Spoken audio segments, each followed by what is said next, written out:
Uste dut, ados izango garela, filologo baten egiteko nagusia testuak eta hiztegiak lekukotasun bihurtzea dela, gero bakoitzak ezberdinetan erabilgarri izan dezan, ezta? Hots, edizio txar bat nahasketa eta atzerapena dakarrena, berez gaitzesgarri izateaz landa, oztopo eta atzerapen zuzena da ikerketa mota askorentzat, hizkuntzaren historia, zein literaturarenaz esate baterako. Beno, refranei sententziasi dagokionez, uste dut, baita ere, konsensua nahiko zabala dela, aspaldi Aita Gorostiagak esan zuen bezala, euskararen historiaren entziklopedia oso bat izango litzatekela hor dagoena, eta bere interesa bistakoa egiten da, ezta? Alaz guztiz, badirudi, usu filologoak beren lana zintzo bete beharrean, lekukotasunak berez dituen zailtasunei gehiago eranzten saiatzen direla, eta edozein kasutan horrelako zerbait ematen du refranei sententziasen inguruko historiografiak dirudiena.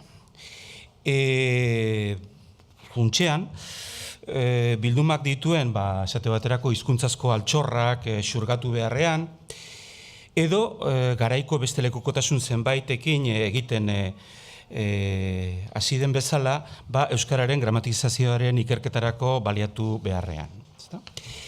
Bitxi bada ere, historiografikoki refranei sententziasi buruzko ikerketa gehiena ez da sortzen lekukotasun horren beraren zertzela da eta arazo ugarietarik. Behar eta itxarango genukeen bezala. Aldiz, beste refrau batzuk Garibairenak ikertzean Urkixok egin eta gero bestek errepikatu akats larri batetik atera ondorio ahul bat da oinarrian dena errazki erakuts litekeen bezala. Hor, bide batez banatu dira horriak eta inoiz izango izuet alako edo bestelako ikusten ezaketela bertan, ezta? Orduan, horko lehendabiziko aipuan erakusten den bezala badakigu Garibaik bi errefrau bilduma, zehazki bi errefrau kuaderno prestatu eta bidali zizkiola Idiakez Kortisau Gipuzkoarrari 1581 eta 12an. Bietari bat gordetzen dela bakarrik erabaki zuen Urkixok, eta bestea, refranes vascongados recogidos y ordenados por Esteban de Garibay y Zamalloa, cronista de su majestad, tituloa izan arren, 17. mendeko, beraz, beranduoko kiputz batek egina zela eta ez kopiatua lehenago pentsatzen zen bezala. Zena dut, egilea zela kiputz hori bilduma osoarena, naiz eta titulua esan dudana izan. Bueno, azken 35 bat urtetako lanetan saiatu naiz, agian ez hitzoiekin, baina Urkixoren hipotesia errotik pitzaturik dela erakusten. Ez da bakarrik, refranei sententziaz ezin izan litekeela Garibairen bigarrena ez lehendabizikoa. Horretarako diren arrazoiak grafiaskoak, lexikozkoak, morfologiaskoak, ezaugarri dialektalen aldetikoak, bildumen estiloa, egitura, tamainua, eta beste asko dira. Horietariko bakoitza bere aldetik nahikoa dela esango nuke diodena mantentzeko, baina guztiak batera oraindik argiago gertatzen da, ezta? Hortaz,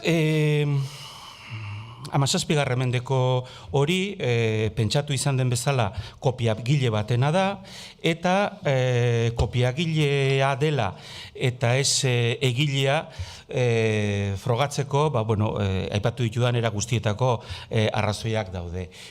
Bat gehiago eranzteagatik, pentsabedi agian balorazio berbera ez zuela refrau bildumen generoak gaur eta 16. mendean, Erasmus geroztik, eta baita ere, ez dakit, Espainian refrau bildumak ateratzen zituztenak, esate baterako unibertsitateko katedradunak ziren, eta antzerako jendea, ezta? Horretaz, agian hastia izan ezkero, gero zerbait erantzi liteke. Edozein kasutan, sinestezina da, kiputz horrek berak eginak izango balira horietariko zenbait errefrau, ez jartzea beste titulo bat, esanaz Urliak egindako bilduma Garibairena zabalduaz, edo erantziaz, edo zuzenduaz, edo baina Garibai aipatu, edo ez aipatu bere izena ere hor joango litzateke. Bueno, puntu hori, izten den momentuan hortik aurrerako argudioak egia esan pixka sobran daude, baina gure historiografian behin eta berriro eztabaidatzen direnez, gutxienez gainetik aipatzeko izango litzateke. Ustez, bilduma zaharrak biak ez zirela baizik bakarrik bat Garibaik aipatzen dituenak, bigarrenaren bila zera Urquijok refrenen sententziaz hautatzen du. Da horretarako ematen ditu era ezberdinetako argudioa. Bata garaikidetasuna. 1592 eta refrenen sententziaz 16koa da, oso hurbilekoa dira eta izan zitekeen. Bigarren kontua Garibairen semeak, Garibai bera ez, baina semeak Iruñean zenbait liburu argitaratu zituen urte horietan edo pixka beranduago. Hirugarrena refrenen sententzia zen badira errefrau historikoak eta Garibai historialaririk nagusienetakoa zen garai hartan da interesatu egon ziteken horiek argitaratzeko. Laugarrena eta batzuentzat agian ahulena hizkuntza. Refrenen sententziazeko hizkuntza izango omen litzateke Bizkaieraren eta Gipuzkeraren nahaste bat garai hartan egiten omen zen bezalakoa ezerean arrasaten. Bueno, hauek erantzunak izan dira lehenago ere eta ez dute asko balio. Zer berri bat eraikitzerako orduan, zein hurbilketa berri eiterako orduan, merezi du lehen aipatu ditudan tamaina, grafia eta estiloa begiratzeak. Esate baterako, bietan daude itzulpena, bai Garibairen bildumetan eta bai refrenen sententziazetan, baina zeharo modu diferenten eginda. Garibaik interlinearen bitartez ematen ditu zerak, itzulpenak funtsean, eta parafrasien bitartez, eta aldiz, refrenen sententziazen ikusiko dugunez, euskarazkoa esker eta erdarazkoa eskubi daude, eta zenbaki batzu daude hitzen gainean, ezta? Printzipioz daukate zer ikusten dira. Grafian ere, antzerakoa Garibaik SH erabiltzen du, modernoki TS izango litzatekenaren ordez, da hori edo ez da agertzen, edo hori baino askoaz gehiago erabiltzen dira, S eta S bikoitzak refrenen sententzia zen.